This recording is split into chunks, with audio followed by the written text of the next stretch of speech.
Anton Chejov. La señora del perrito. 1. Un nuevo personaje había aparecido en la localidad. Una señora con un perrito. Dmitri Dmitrich Gurov, que por entonces pasaba una temporada en Yalta, empezó a tomar algún interés en los acontecimientos que ocurrían. Sentado en el pabellón de Verney, vio pasearse junto al mar a una señora joven, de pelo rubio y mediana estatura, que llevaba una boina. Un perrito blanco de Pomerania corría delante de ella. Después la volvió a encontrar en los jardines públicos y en la plaza varias veces. Caminaba sola, llevando siempre la misma boina y siempre con el mismo perrito. Nadie sabía quién era y todos la llamaban sencillamente la señora del perrito. Si está aquí sola, sin su marido o amigos, no estaría mal trabar amistad con ella, pensó Gurov. Aún no había cumplido 40 años, pero tenía ya una hija de 12 y 2 hijos en la escuela. Se había casado joven, cuando era estudiante de segundo año, y por entonces su mujer parecía tener la mitad de edad que él. Era una mujer alta y tiesa, de cejas oscuras, grave y digna, y como ella misma decía, intelectual. Leía mucho, usaba un lenguaje rebuscado, llamaba a su marido no Dimitri, sino Dimitri, y él en secreto la consideraba falta de inteligencia, de ideas limitadas, cursi.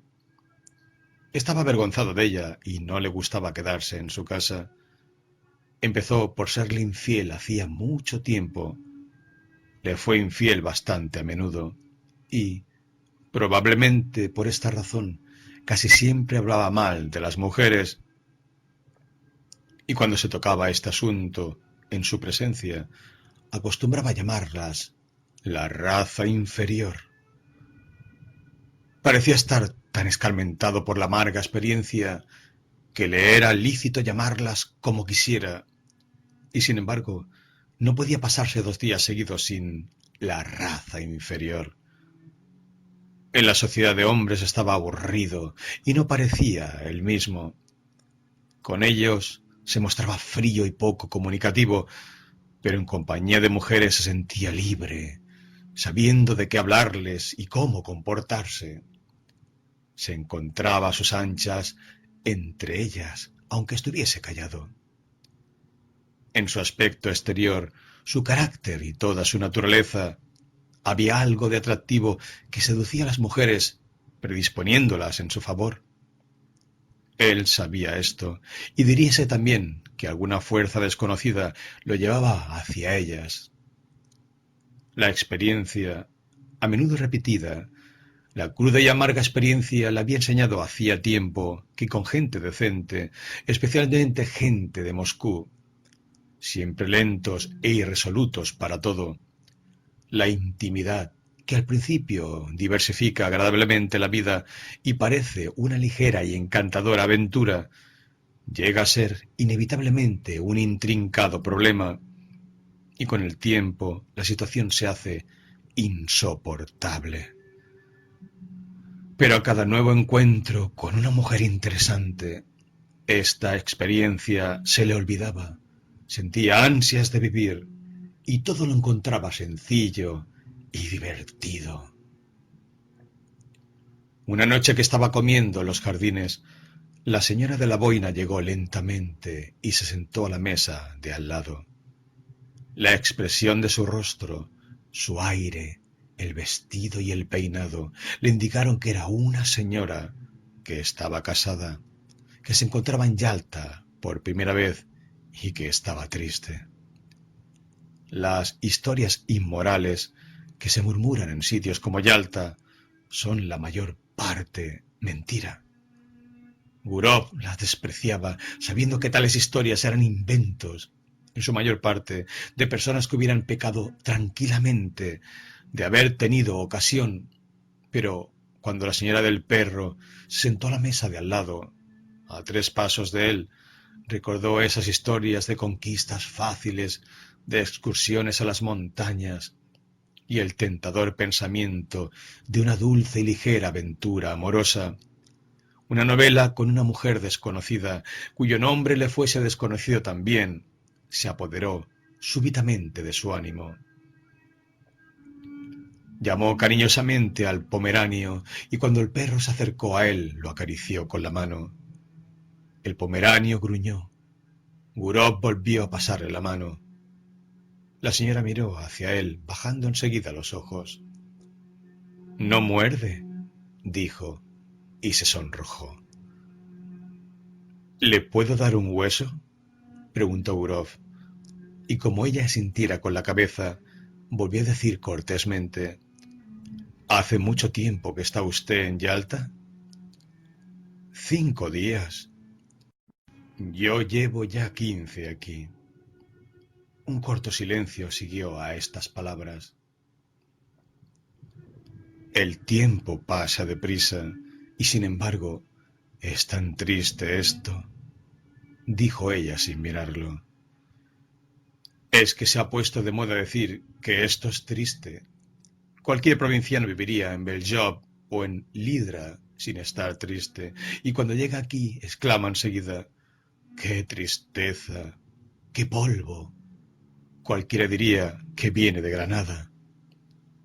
Ella se echó a reír. Luego ambos siguieron comiendo en silencio, como extraños, pero después de comer pasearon juntos y pronto empezó entre ellos la conversación ligera y burlona de dos personas que se sienten libres y satisfechas, a quienes no importa ni lo que van a hablar ni hacia dónde han de dirigirse. Pasearon y hablaron de la luz tan rara que había sobre el mar. El agua era de un suave tono malva oscuro y la luna extendía sobre ella una estela dorada. Hablaron del bochorno que hacía después de un día de calor. Gurov le contó que había venido de Moscú, en donde tomó el grado en artes, pero que era empleado de un banco, que había estado como cantante en una compañía de ópera, abandonándola luego, que poseía 2 casas en Moscú. De ella supo que había sido educada en San Petersburgo, que vivía en San Petersburgo desde su matrimonio hacía 2 años y que todavía pasaría un mes en Yalta, donde se le reuniría tal vez su marido, que también necesitaba unos días de descanso. No estaba muy segura de si su marido tenía un puesto en el departamento de la Corona o en el Consejo Provincial, y esta misma ignorancia parecía divertirla. También supo Gurov que se llamaba Ana Sergeyevna. Más tarde, una vez en su cuarto, pensó en ella. Pensó que volvería a encontrársela al día siguiente. Sí, necesariamente se encontrarían. Al acostarse recordó lo que ella le contara de sus sueños de colegio. Había estado en él hasta hacía poco, estudiando lecciones como una niña. Y Gurov pensó en su propia hija. Recordaba también su desconfianza, la timidez de su sonrisa y sus modales, su manera de hablar a un extraño. Debía ser esta la primera vez en su vida que se encontraba sola, examinada con curiosidad e interés. La primera vez también que al dirigirse a ella creyó adivinar en las palabras de los demás secretas intenciones. Recordó su cuello esbelto y delicado, sus encantadores ojos grises. Algo hay de triste en esta mujer, pensó, y se quedó dormido. 2. Una semana había pasado desde que hicieron amistad. Era un día de fiesta. Dentro de las casas hacía bochorno, mientras que en la calle el viento formaba remolinos de polvo y tiraba el sombrero a los transeúntes. Era un día de sed, y Gurov entró varias veces en el pabellón y ofreció a Ana Sergeyevna jarabe y agua o un helado. Nadie sabía qué hacer. Por la tarde, cuando el viento se calmó un poco, salieron a ver venir el vapor. Había muchas personas paseando por el puerto. Se habían reunido para recibir a alguien y llevaban ramos de flores. Se notaban allí dos peculiaridades de la gente elegante de Yalta. Las señoras mayores iban como muchachas y había muchos generales vestidos de uniforme. A causa de lo alborotado que estaba el mar, el vapor llegó muy tarde, después de la puesta del sol, y tardó mucho tiempo en atracar al muelle.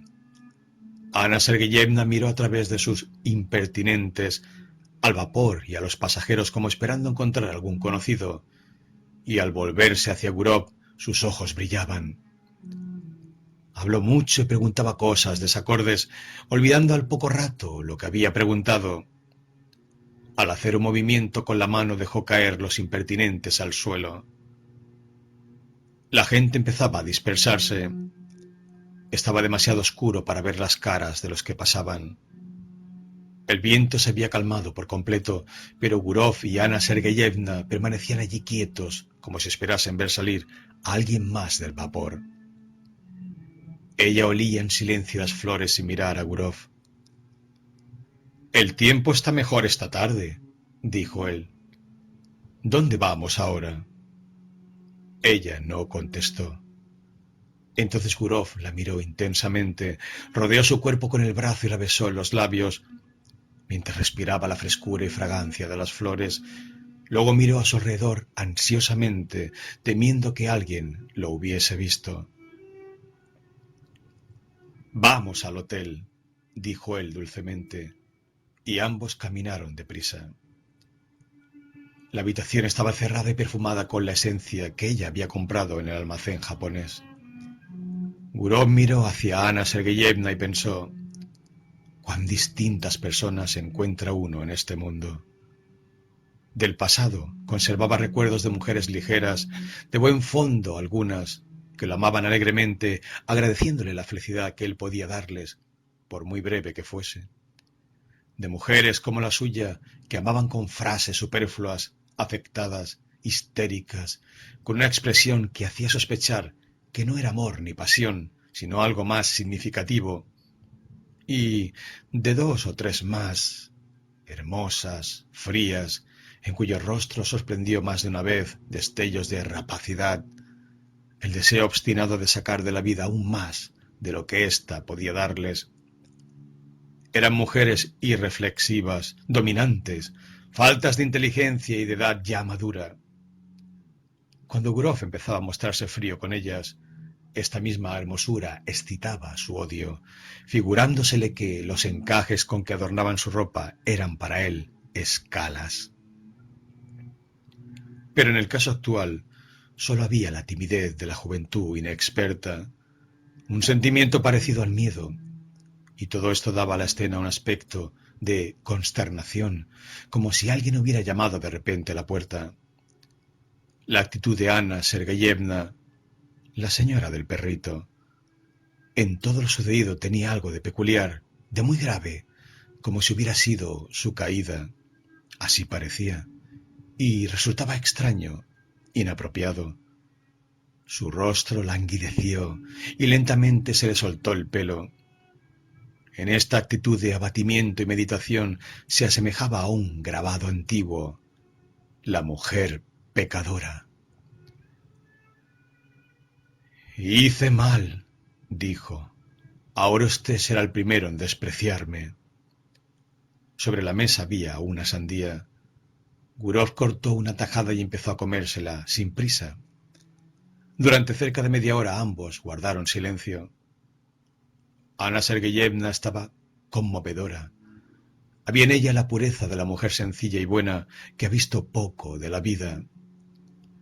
La luz de la bujía iluminando su rostro mostraba, sin embargo, que se sentía desgraciada. «¿Cómo es posible que yo llegara a despreciarla?», preguntó Gurov. «¿No sabe usted lo que dice?». «Dios me perdone», dijo ella. y sus ojos se llenaron de lágrimas. Es horrible, añadió. Parece que necesita usted ser perdonada. ¿Perdonada? No, soy una mala mujer. Me desprecio a mí misma y no pretendo justificarme. No es a mi marido, es a mí a quien he engañado. Y esto no es de ahora. Hace mucho tiempo que me estoy engañando. Mi marido podrá ser bueno y honrado, pero es un lacayo. No sé qué es lo que hace allí, ni en lo que trabaja, pero sé que es un lacayo. Yo tenía 20 años cuando me casé con él. He vivido atormentada por un sentimiento de curiosidad. Necesitaba algo mejor. Debe de haber otra clase de vida, me decía a mí misma. Sentía ansias de vivir, vivir, vivir. La curiosidad me abrasaba. Usted no me comprende, pero le juro a Dios que llegó un momento en que no pude contenerme. Algo fuera de lo corriente debía de ocurrirme. Le dije a mi marido que estaba mala y me vine aquí. Y aquí he estado vagando de un lado para otro como una loca. Y ahora me veo convertida en una mujer vulgar, despreciable, a quien todos mirarán mal. Gurov se sintió aburrido, casi al escucharla. Le irritaba el tono ingenuo con que hablaba y aquellos remordimientos tan inoportunos. A no ser por las lágrimas hubiera querido que estaba representando una comedia. No la entiendo a usted, dijo dulcemente. ¿Qué es lo que quiere? Ella ocultó su rostro en el pecho de él, estrechándolo tiernamente. Créame, créame usted, se lo suplico. Amo la existencia pura y honrada. Odio el pecado. Yo no sé lo que estoy haciendo. La gente suele decir, el demonio me ha tentado. Yo también pudiera decir que el espíritu del mal me ha engañado. Tss, tss, murmuró Gurov. Después la miró fijamente, la besó, hablándole con dulzura y cariño, y poco a poco se fue tranquilizando, volviendo a estar alegre, y acabaron por reírse los dos. Cuando salieron afuera, no había un alma a orillas del mar. La ciudad, con sus cipreses, tenía un aspecto mortuorio, y las olas se deshacían ruidosamente al llegar a la orilla. Cerca de ella se balanceaba una barca, dentro de la que parpadeaba soñolienta una linterna. Encontraron un coche y lo tomaron. Fueron en dirección de Oreanda. Al pasar por el vestíbulo he visto su apellido escrito en la lista. Von Diderich, dijo Gurov. ¿Su marido de usted es alemán? No, creo que su abuelo sí lo era, pero él es ruso ortodoxo. En Oreanda se sentaron, silenciosos, en un sitio no lejos de la iglesia y mirando hacia el mar. Yalta apenas era visible a través de la bruma matinal. Blancas nubes permanecían quietas en lo alto de las montañas. No se movía una hoja. En los árboles cantaban las cigarras y sólo llegaba a ellos desde abajo el cavernoso y monótono ruido de las olas hablando de paz, de ese sueño eterno que a todos nos espera. Del mismo modo debía oírse cuando ni Yalta ni Oreanda existían. Así se oye ahora, y se oirá con la misma monotonía cuando ya no vivamos. Y en esta constancia, en esta completa indiferencia por la vida y la muerte de cada uno de nosotros, ahí se oculta tal vez la garantía de nuestra eterna salvación, del movimiento incesante de la vida sobre el mundo, del progreso hacia la perfección. Sentado al lado de una mujer joven que en la luz del amanecer parecía tan encantadora, acariciada e idealizada por los mágicos alrededores, el mar, las montañas, las nubes, el cielo azul. Gurov pensó lo hermoso que es todo el mundo cuando se refleja en nuestro espíritu. Todo, menos lo que pensamos o hacemos cuando olvidamos nuestra dignidad y los altos designios de nuestra existencia. Un hombre pasó cerca de ellos, un guarda, probablemente, los miró y siguió adelante, y este detalle les parecía misterioso y lleno de encanto también. Luego vieron un vapor que venía de Teodosia, cuyas luces brillaban confundidas con las del amanecer. Hay gotas de rocío sobre la hierba, dijo Ana Sergeyevna después de un silencio. Sí, es hora de volver a casa. Y se volvieron a la ciudad. Desde entonces volvieron a verse todos los días a las 12. Comían juntos, se paseaban, contemplaban el mar. Ella se quejaba de dormir mal, sentía palpitaciones en el corazón, le hacía las mismas preguntas, interrumpidas a veces por celos, otras por el miedo de que Gurov no la respetara bastante. Y a menudo, en los jardines, a orillas del agua, cuando se encontraban solos, él la besaba apasionadamente. Aquella vida reposada, aquellos besos en pleno día mientras miraba alrededor por temor de ser visto, el calor, el olor del mar y el continuo ir y venir de gente desocupada, perfumada, bien vestida, hicieron de Gurov otro hombre. Encontraba a Ana Sergeyevna hermosa, fascinadora, y así se lo repetía a ella. Se volvió impaciente y apasionado hasta el punto de no querer separarse de su lado, y ella, mientras tanto, seguía pensativa y continuamente le decía que no le respetaba bastante, que no la amaba lo más mínimo, y que seguramente pensaría de ella como de una mujer cualquiera. Todos los días, a la caída de la tarde, se iban en coche fuera de Yalta, a Oreanda o a la Cascada, y estos paseos eran siempre un triunfo para ellos. La escena les impresionaba invariablemente como algo magnífico y hermosísimo. Esperaban al marido, que debía venir pronto, pero un día llegó una carta en la que anunciaba que se encontraba mal y suplicaba a su esposa que volviera cuanto antes. Ana Sergeyevna se preparó, pues, a marcharse. «Es una buena cosa el que yo me vaya», le dijo Gurov. «Es el dedo del destino». El día de la marcha, Gurov la acompañó en el coche.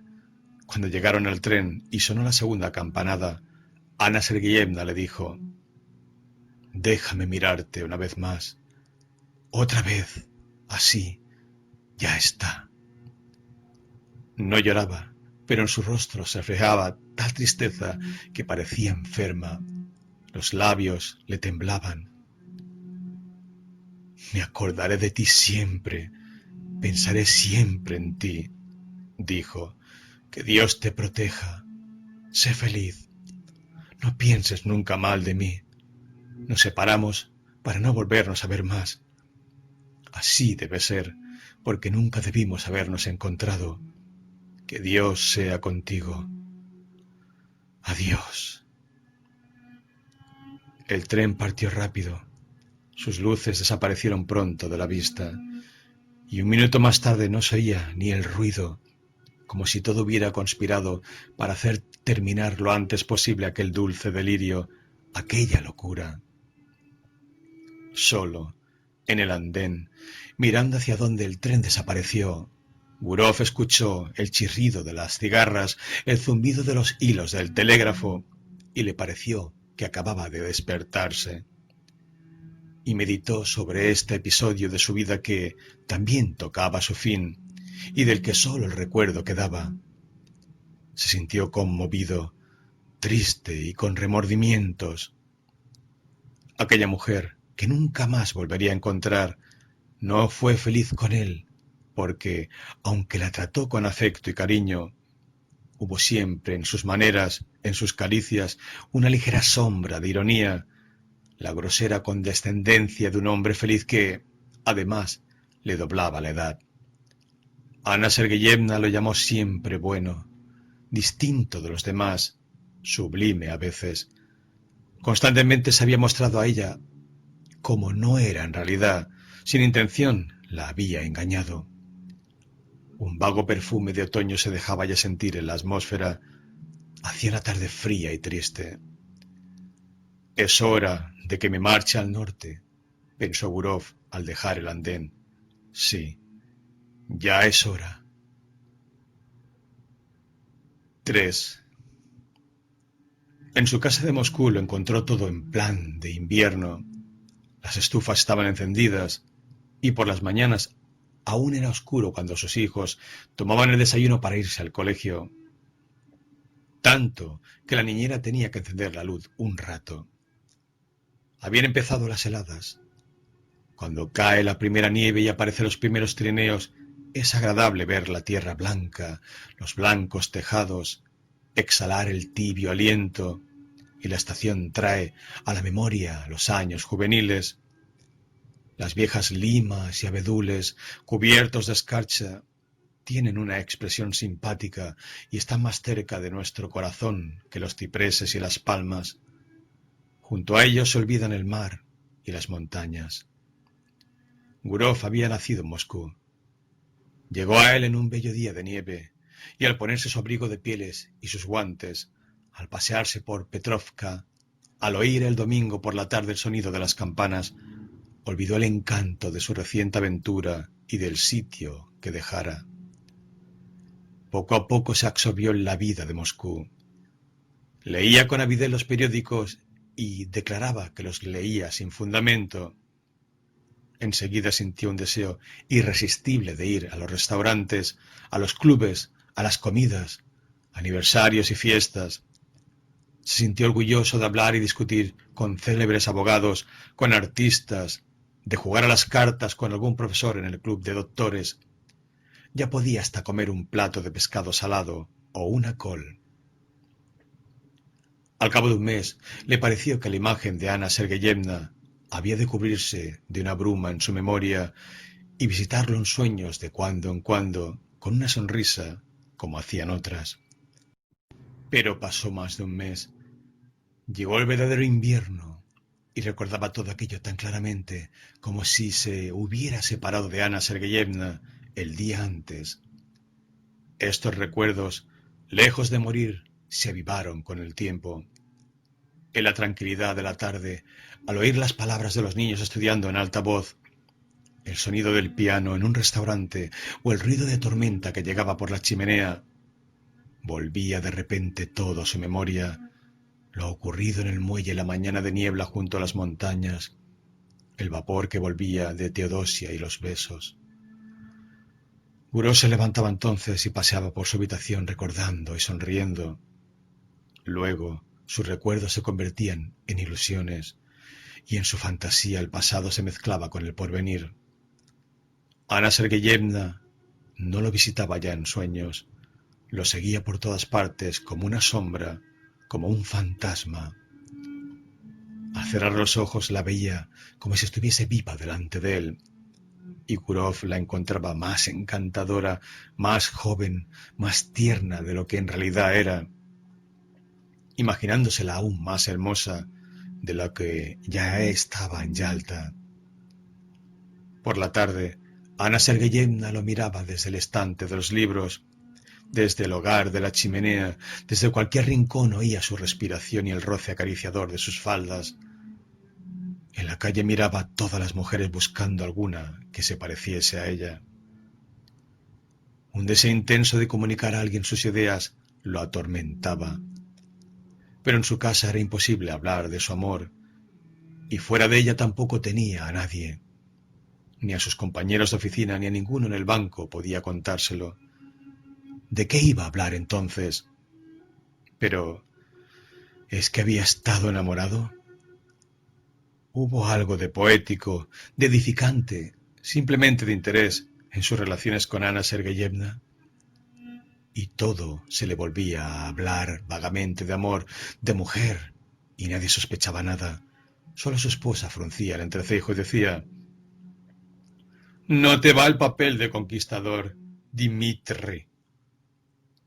Una tarde, a volver del club de doctores con un oficial con el que había estado jugando las cartas, no se pudo contener y le dijo: Si supieras la mujer tan fascinadora que conocí en Yalta. El oficial entró en su trineo y se iba ya, pero se volvió de pronto exclamando: «Dimitri Dimitrich». «¿Qué? Tenías razón esta tarde. El esturión era demasiado fuerte». Aquellas palabras tan corrientes llenaron a Gurov de indignación, encontrándolas degradantes y groseras. ¡Qué modo tan salvaje de hablar! ¡Qué noches más estúpidas! ¡Qué días más faltos de interés! El afán de las cartas, la glotonería, la bebida, el continuo charlar siempre sobre lo mismo. Todas esas cosas absorben la mayor parte del tiempo de muchas personas, la mejor parte de sus fuerzas, y al final de todo eso, ¿qué queda? Una vida servil, acortada, trivial e indigna, de la que no hay medio de salir, como si se estuviera encerrado en un manicomio o una prisión. Gurov no durmió en toda la noche, tan lleno de indignación estaba. Al día siguiente se levantó con dolor de cabeza y a la otra noche volvió a dormir mal. Se sentó en la cama, pensando. Luego se levantó y empezó a pasearse por la habitación. Estaba harto de sus hijos, del banco, y sin ganas de ir a ningún sitio ni de ver a nadie. En las vacaciones de diciembre se preparó para un viaje. Le dijo a su mujer que iba a San Petersburgo a un asunto de un amigo y se marchó a San Petersburgo. ¿Para qué? Ni él mismo lo sabía. Sentía necesidad de ver a Ana Sergeyevna y de hablarle, a ser posible, arreglar una entrevista con ella. Llegó a San Petersburgo por la mañana y tomó el mejor cuarto del hotel, un cuarto con una alfombra gris en el suelo y un tintero gris de polvo sobre la mesa, adornado con una figura a caballo que tenía el sombrero en la mano. El portero del hotel le informó necesariamente. Bondiderich vivía en una casa de su propiedad en la calle antigua de Goncharny. No estaba lejos del hotel. Era rico y vivía a lo grande. Tenía caballos propios. Todo el mundo lo conocía en la ciudad. El portero pronunciaba Dridirits. Gurov se encaminó sin prisa a la calle de Goncharny y encontró la casa. Enfrente de ella se extendía una larga valla gris adornada con clavos. «Dan ganas de echar a correr al ver este demonio de valla», pensó Gurov, mirando desde allí a las ventanas de la casa y viceversa. Luego recapacitó. Era día de fiesta y probablemente el marido estaría en casa. De todos modos, era una falta de tacto entrar en la casa y sorprenderla. Si le mandaba una carta, podía caer en manos del esposo y todo se echaría a perder. Lo mejor de todo era esperar una ocasión, y empezó a pasearse arriba y abajo por la calle, esperando esa ocasión. Vio a un mendigo que se acercaba a la verja y a unos perros que salieron a ladrarle. Una hora más tarde oyó débil e indistinto el sonido de un piano. Ana Sergeyevna debía tocar, probablemente. De repente se abrió la puerta y una mujer vieja, acompañada del blanco y familiar pomeranio, salió de la casa. Gurov estuvo a punto de llamar al perro, pero empezó a latirle violentamente el corazón y en su excitación no pudo recordar el nombre. Siguió paseándose y midiendo la empalizada gris una y otra vez, y entonces le dio por pensar que Ana Sergeyevna lo había olvidado y se estaba a aquellas horas divirtiendo con otro, lo cual, al fin y al cabo, era natural en una mujer joven que no tiene otra cosa que mirar desde por la mañana hasta la noche más que aquella condenada valla. Se volvió a su cuarto del hotel y estuvo largo rato sentado en el sofá sin saber qué hacer. Luego comió y durmió bastante tiempo. ¡Qué estúpido!, exclamó al despertarse y mirar por la ventana. ¿Sin venir a qué? Me he quedado dormido y ahora ya es de noche. ¿Qué hago? Se sentó en la cama, que estaba cubierta por una colcha gris como las de los hospitales, y empezó a burlarse de sí mismo. Sentía un fastidio terrible. Al diablo la señora del perro y la dichosa aventura. En buen lío te has metido, Gurov. Aquella mañana le había llamado la atención un cartel con letras muy grandes. La geisha iba a ser representada por primera vez. Al recordar esto, se vistió y se marchó al teatro. Es posible que ella vaya a la primera representación, pensó. El teatro estaba lleno. Como en todos los de provincia, había una atmósfera muy pesada, una especie de niebla que flotaba sobre las luces. Por las galerías se oía el rumor de la gente. En la primera fila, los pollos elegantes de la localidad estaban de pie mirando a la gente. Antes de levantarse el telón, en el palco del gobernador, su hija, adornada con una boa, ocupaba el primer sitio, mientras que él, oculto modestamente detrás de la cortina, solo dejaba visible las manos. La orquesta empezó a afinar los instrumentos. El telón se levantó. Seguía entrando gente que iba a ocupar sus sitios, y Gurov los miraba uno a uno con ansia. Ana Sergeyevna llegó también. Se sentó en la tercera fila y Gurov sintió que su corazón se contraía al mirarla. Comprendió entonces claramente que para él no había en todo el mundo ninguna criatura tan querida como aquella mujercita sin atractivos de ninguna clase, perdida en la sociedad de provincia, con sus vulgares impertinentes, llenaba toda su vida. Era su pena y su alegría, la única felicidad que ambicionaba, y al oír la música de la orquesta y el sonido de los pobres violines provincianos, pensó cuán encantadora era, pensó y soñó. Un hombre joven con patillas, alto y encorvado, llegó con Ana Sergeyevna y se sentó a su lado. Inclinaba la cabeza a cada paso y parecía estar continuamente haciendo reverencias. Debía ser sin duda el esposo, que una vez en Yalta, en una exclamación de amargura, llamó ella lacayo. Sonreía almibaradamente y en el ojal de la chaqueta llevaba una insignia o distinción que recordaba el número de un criado. En el primer descanso el marido se salió fuera a fumar y Ana Sergeyevna se quedó sola en su butaca. Gurov se acercó a ella y con voz temblorosa y una sonrisa forzada le dijo: «Buenas noches».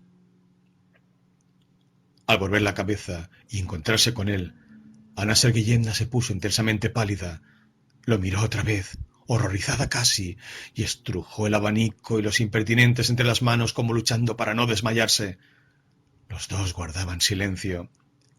Ella seguía sentada, él de pie, asustado por la confusión que su presencia le produjo, y no atreviéndose a sentarse a su lado. Los violines y la flauta empezaron a sonar, y de repente Gurov sintió como si de todos los palcos los estuvieran mirando. Ana Sergeyevna se levantó, marchando rápida hacia la puerta. Siguió él, y ambos empezaron a andar sin saber a dónde iban, a través de pasillos, bajando y subiendo escaleras, viendo desfilar ante sus ojos uniformes escolares, civiles, militares, todos con insignias. Al pasar, veían señoras, abrigos de piel colgados en las perchas, y el aire les traía olor a tabaco viejo. Y Gurov, cuyo corazón latía con violencia, pensó: «Cielos, ¿para qué habrá aquí esta gente y esa orquesta?». Y recordó en aquel instante cuando, después de marcharse Ana Sergeyevna de Yalta, creyó él que todo había terminado y que no volverían a encontrarse más, pero cuán lejos estaban del final. Al pie de una escalera estrecha y sombría sobre la que se leía «Paso al anfiteatro», se pararon. «¿Cómo me has asustado?», exclamó ella sin respiración casi, todavía pálida y como agobiada.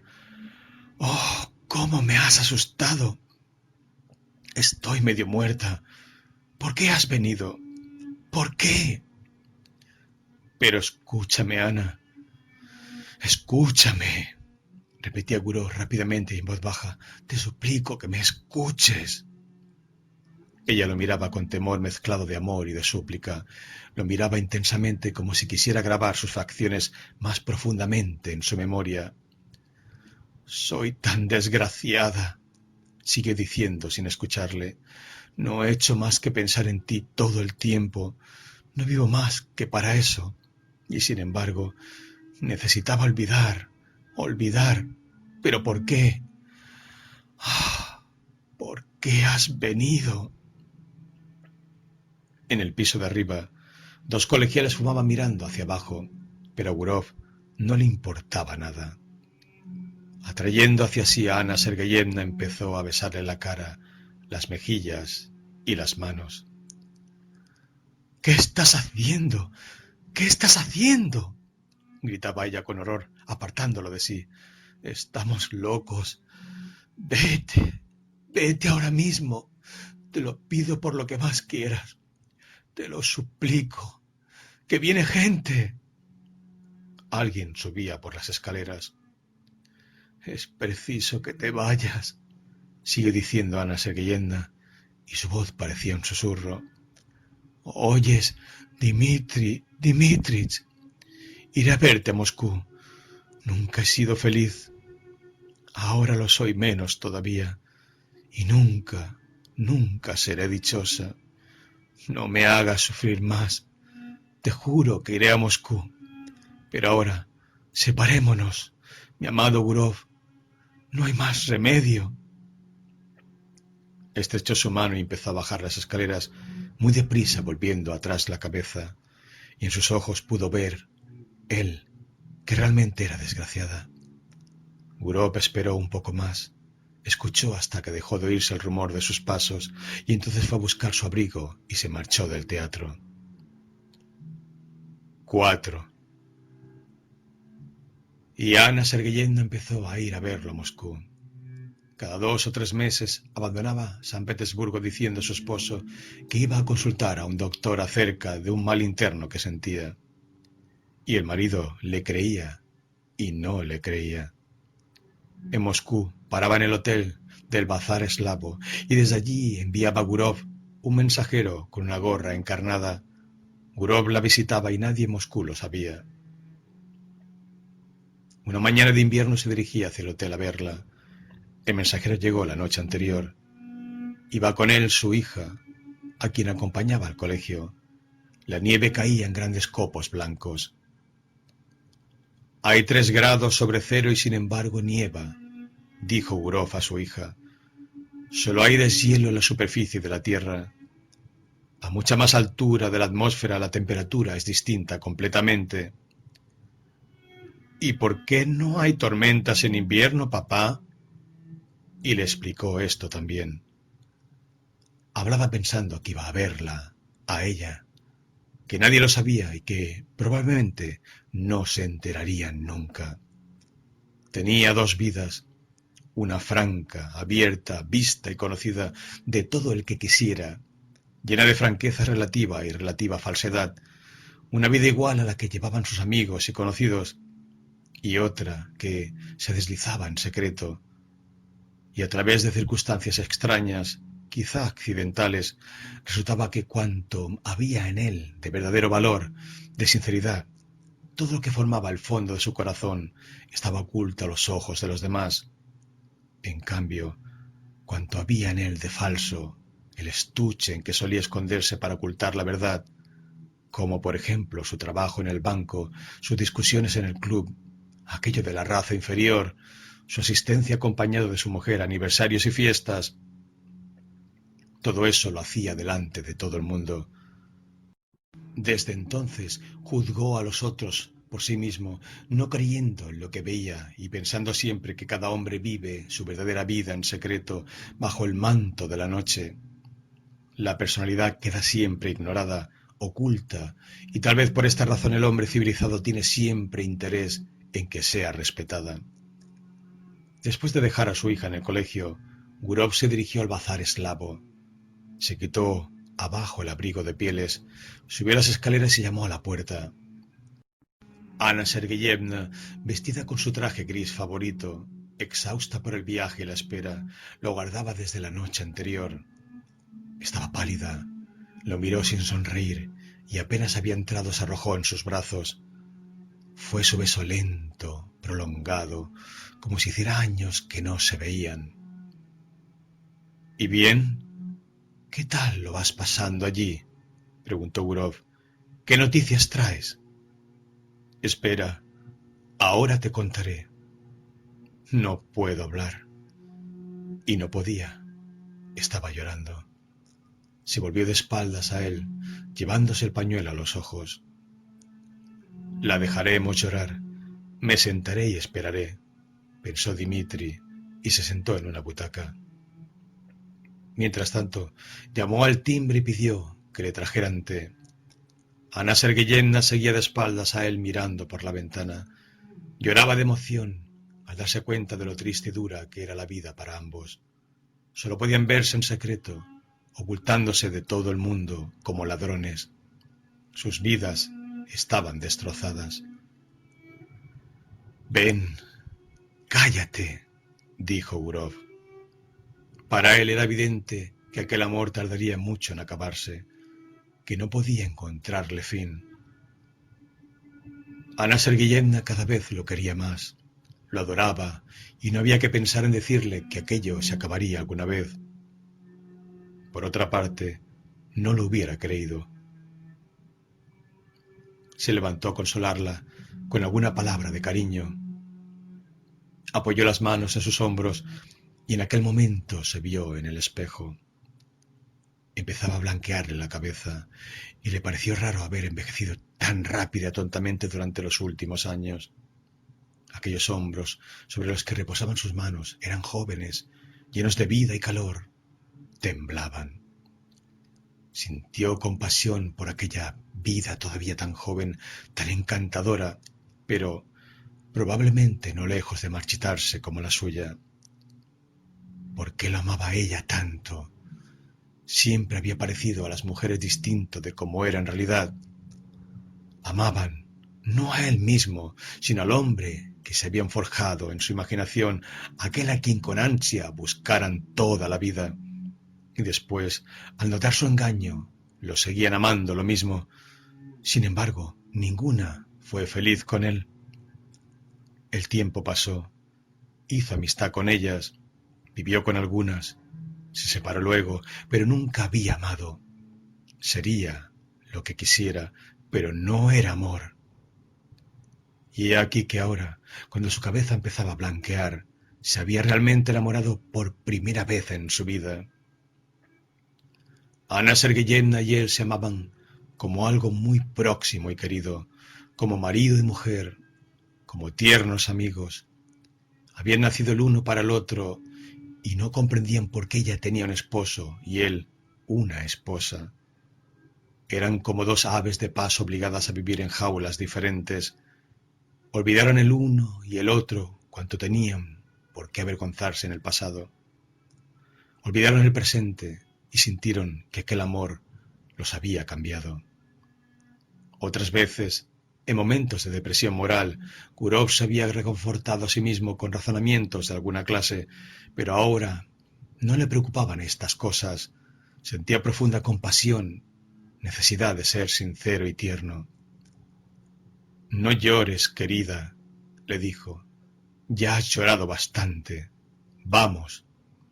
Ven y hablaremos un poco. Arreglemos algún plan. Entonces discutieron sobre la necesidad de evitar tanto secreto, el tener que vivir en ciudades diferentes y verse tan de tarde en tarde. ¿Cómo librarse de aquel intolerable cautiverio? ¿Cómo? ¿Cómo? Se preguntaba Gurov con la cabeza entre las manos. ¿Cómo? Y parecía como si dentro de pocos momentos todo fuera a solucionarse y una nueva y espléndida vida empezara para ellos.